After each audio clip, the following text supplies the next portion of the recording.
Pure Storage, another really interesting story. I'll let you take that one. Yeah, so Pure had a great quarter. You may have seen after hours; they were up 8%. If you don't know what Pure Storage does, is it's funny, they used to be a startup that came out. They were all flash, but they're really known for their experience and their performance. And they've expanded into the hybrid cloud.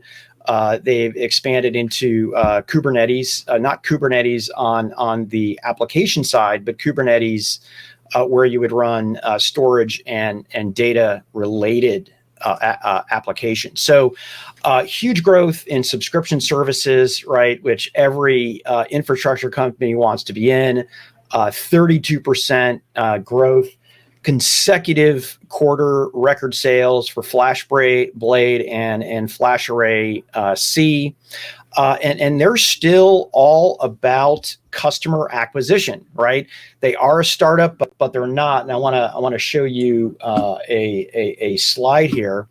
I really appreciate the crawl chart that they do every quarter on new customers. And let me flash this up here, because when you're a startup and you're in a space that everybody's not in, you want to show that you're adding new customers. And I've come to appreciate that a lot. And even though they're primarily an on-prem infrastructure company, they added new customers. And let me just tell you how hard that is. And I heard this on every infrastructure's call, which was it's a lot easier being an incumbent out there during COVID because people didn't want to switch. But as you can see with new customers there, Pure Storage got people to switch, which I think is pretty darn impressive.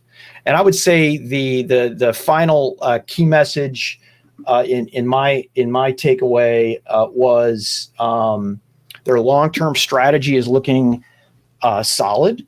It's working, and I would say the as a service, Daniel. The feedback I'm getting from all the all the CIOs that I meet with is that they really like the differentiation of their as a service offering.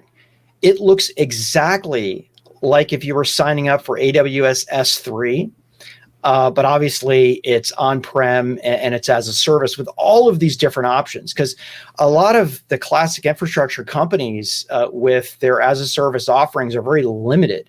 And listen, I get that, right? It's less expensive and it's easier to offer a limited array, but that's not what customers want.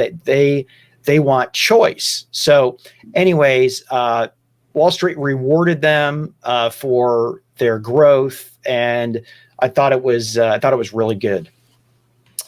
Yeah, it was a very sound result, Pat. The company, I've talked about this in the past, really has leaned into experience, and that's something that you can't, diminish the importance of right now. Being experience led, and right now when marketing and driving new customer acquisition is harder, you want to keep attrition low, and you want to make every customer feel like they've made the right choice.